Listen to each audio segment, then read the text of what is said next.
Tiniyak ng Department of Social Welfare and Development na may sapat pa silang pondo sa pagtugon sa mga kalamidad. Yan ay matapos ang sunod-sunod na pananalasa ng bagyong Christine, Leon, Marce at Nika na sinundan pa ng bagyong Ophel. Bagong bagyong Ophel. Dahil dito lubhang nabawasan ang standby funds ng DSWD para sa pagtugon sa kalamidad. Ngunit ang magandang balita ay mabilis naman ang replenishment sa pondo ng DSWD. May natira po tayo so far na 100 million na standby funds.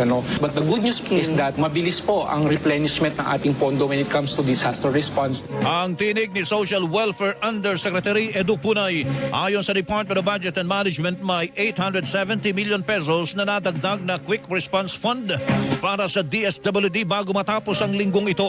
Tiniyak din ng DBM na mayroon pang mapaghuhugutang pondo sa pagtugon sa kalamidad. Kabilang na ang natitirang 7 billion pesos mula sa 13